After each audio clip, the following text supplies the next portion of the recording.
ನಮಸ್ತೆ ವೀಕ್ಷಕರೇ, ಬಿಜೆಪಿ ಬಣ ಬಡಿದಾಟಕ್ಕೆ ಬ್ರೇಕ್ ಬೀಳುತ್ತಾ ಸಭೆಯಲ್ಲಿ ಚರ್ಚೆ ಆದ ಮಹತ್ವದ ಅಂಶಗಳನ್ನು ಏನೇನು ಅಂತಂದು ನಾವು ನಿಮ್ಮ ಮುಂದೆ ಇಡ್ತಾ ಹೋಗ್ತೀವಿ.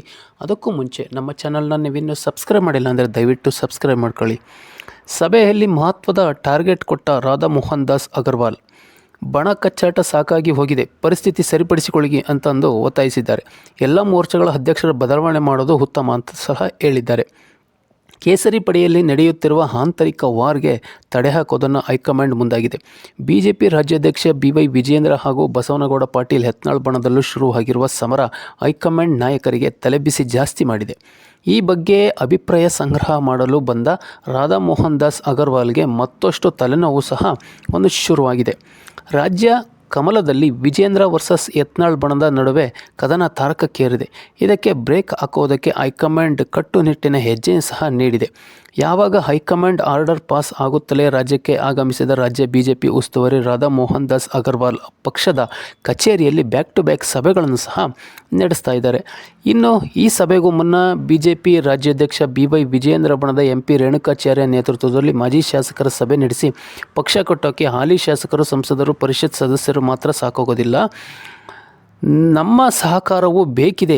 ವಿಜಯೇಂದ್ರ ಅವರನ್ನು ರಾಜ್ಯಾಧ್ಯಕ್ಷರನ್ನಾಗಿ ಮುಂದುವರಿಸಿ ಯತ್ನಾಳ್ ವಿರುದ್ಧ ಕಠಿಣ ಕ್ರಮ ತೆಗೆದುಕೊಳ್ಳಬೇಕಂತಂದು ರಾಜ್ಯ ಬಿಜೆಪಿ ಉಸ್ತುವಾರಿ ರಾಧಾ ಮೋಹನ್ ದಾಸ್ ಅವರ ಮುಂದೆ ಒಂದು ಬೇಡಿಕೆಯನ್ನು ಸಹ ಇಟ್ಟಿದ್ದಾರೆ.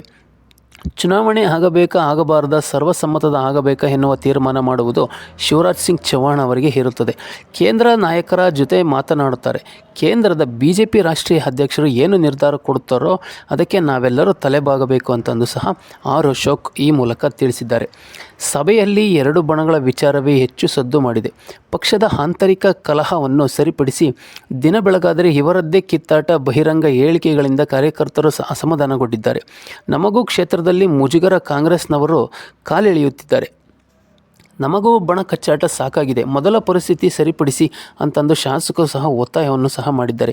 ಇನ್ನು ದಾವಣಗೆರೆ ಲೋಕಸಭಾ ಸೋಲಿನ ರೇಣುಕಾಚಾರ್ಯ ಮಾಡಿದ್ದು ಒಳ ರಾಜಕೀಯ ಮತ್ತು ಅವರು ಮಾಡಿದ್ದು ಸರಿನಾ ಎಂತಂದು ಸಭೆಯಲ್ಲಿ ಪ್ರಶ್ನೆ ಮಾಡಿದ ಹರಿಹರ ಶಾಸಕ BP ಹರೀಶ್ ಅಸಮಾಧಾನ ಮಾತಿಗೆ ಪೂರಕವಾಗಿ ಮಾತನಾಡಿದರಂತೆ ಉಸ್ತುವಾರಿ ರಾಧಾ ಮೋಹನ್ ದಾಸ್ ಅವರು ಹೇಳಿದ್ದಾರೆ. ಇನ್ನು ಸಭೆಯಲ್ಲಿ ಯಾವ್ಯಾವ ವಿಷಯಗಳು ಚರ್ಚೆಗೆ ಬಂದಿದ್ದಾವೆ ಅಂತಂದರೆ, ರಾಜ್ಯ ಬಿಜೆಪಿ ಸಂಘಟನಾತ್ಮಕವಾಗಿ 39 ಜಿಲ್ಲೆಗಳನ್ನು ಮಾಡಿದೆ. ಈ ಪೈಕಿ ಮಹಿಳಾ ಮೀಸಲಾತಿಗೆ ಹೆಚ್ಚಿನ ಪ್ರಾತಿನಿಧ್ಯತೆ ನೀಡಬೇಕು. ಕನಿಷ್ಠ 10 ಜಿಲ್ಲೆಗಳಾದರೂ ಮಹಿಳೆಯರನ್ನು ಜಿಲ್ಲಾಧ್ಯಕ್ಷರನ್ನಾಗಿ ಮಾಡಿ. ನಿರೀಕ್ಷೆ ಮಟ್ಟಕ್ಕೆ ಕಾರ್ಯನಿರ್ವಹಣೆ ಮಾಡಿದವರಿಗೆ ಅವಕಾಶ ಕಟ್ ಮಾಡಿ. ಎಲ್ಲ ಮೋರ್ಚಾಗಳ ಅಧ್ಯಕ್ಷರ ಬದಲಾವಣೆ ಮಾಡೋದು ಉತ್ತಮ. ಹೊಸ ಜಿಲ್ಲಾಧ್ಯಕ್ಷರ ನೇಮಕ ವಯಸ್ಸು 60 ವರ್ಷಕ್ಕಿಂತ ಕೆಳಗಿರಬೇಕು. ಹೊಸ ಮುಖ, ಸಂಘಟನೆ ಉತ್ಸಾಹ, ವರ್ಚಸ್ಸು ಉಳ್ಳವರಿಗೆ ಆದ್ಯತೆಯನ್ನು ನೀಡಿ. ರಾಜ್ಯ ನಾಯಕರ ಟಾರ್ಗೆಟ್ ಸರಿ ಹೋಗಲಿ, ನಿರ್ದಾಕ್ಷಿಣ್ಯವಾಗಿ ಕ್ರಮವನ್ನು ತೆಗೆದುಕೊಳ್ಳಿ. ರಾಷ್ಟ್ರೀಯ ಅಧ್ಯಕ್ಷರ ನೇಮಕ ಬಳಿಕ ರಾಜ್ಯಾಧ್ಯಕ್ಷರ ಅಧಿಕೃತ ಘೋಷಣೆ ಸಹ ಆಗಲಿದೆ. ಕೇಂದ್ರದಿಂದ ಮಹಿಳಾ ಮೀಸಲಾತಿ ಕೊಟ್ಟಿದೆ, ಸದ್ಬಳಕೆ ಆಗಬೇಕು ಅಂತಂದು ಸಹ ಹೇಳಿದ್ದಾರೆ. ಬಿಜೆಪಿ ಬಣ ಬಡಿದಾಟಕ್ಕೆ ತೆರೆ ಎಳೆಯುವ ಸೆಣಸಾಟ ನಡೆಯುತ್ತಿದೆ. ರಾಜ್ಯ ಬಿಜೆಪಿ ಉಸ್ತುವಾರಿ ರಾಧಾ ಮೋಹನ್ ದಾಸ್ ಅಗರ್ವಾಲ್ ನೇತೃತ್ವದಲ್ಲಿ ಮಹತ್ವದ ಸಭೆ ನಡೆಸಿ ಶಾಸಕರ, ಸಂಸದರ, ಪರಿಷತ್ ಸದಸ್ಯರ ಅಭಿಪ್ರಾಯ ಸಂಗ್ರಹಿಸಿ ಹೈಕಮಾಂಡ್ಗೆ ವರದಿಯನ್ನು ನೀಡಲು ಸಿದ್ಧವಾಗಿದೆ. ಇದಕ್ಕೆ ಹೈಕಮಾಂಡ್ ಯಾವ ತೀರ್ಮಾನ ತೆಗೆದುಕೊಳ್ಳುತ್ತೆ, ರಾಜ್ಯಾಧ್ಯಕ್ಷರ ಬದಲಾವಣೆ ವಿಚಾರದಲ್ಲಿ ಹೈಕಮಾಂಡ್ ಅಂತಿಮ ನಿರ್ಧಾರ ಏನು ಮಾಡುತ್ತೆ ಅನ್ನೋದು ಸಹ ಕಾದು ನೋಡಬೇಕಾಗಿದೆ ನಾವೆಲ್ಲರೂ. ಈ ಒಂದು ಮಾಹಿತಿ ನಿಮಗೆ ಇಷ್ಟ ಆಗಿದ್ದರೆ ದಯವಿಟ್ಟು ನಿಮ್ಮ ಅನಿಸಿಕೆ, ಅಭಿಪ್ರಾಯಗಳನ್ನು ಕಮೆಂಟ್ ಮೂಲಕ ತಿಳಿಸಿ ಅಂತ ಹೇಳ್ತಾ ಮತ್ತೆ ಮುಂದಿನ ವೀಡಿಯೋದಲ್ಲಿ ಸಿಗೋಣ. ಧನ್ಯವಾದಗಳು. ನಮ್ಮ ಚಾನಲ್ನ ನೀವಿನ್ನೂ ಸಬ್ಸ್ಕ್ರೈಬ್ ಮಾಡಿಲ್ಲ ಅಂದರೆ ದಯವಿಟ್ಟು ಸಬ್ಸ್ಕ್ರೈಬ್ ಮಾಡ್ಕೊಳ್ಳಿ ಮತ್ತು ಬೆಲ್ ಬಟನ್ ಮೇಲೆ ಕ್ಲಿಕ್ ಮಾಡಿ.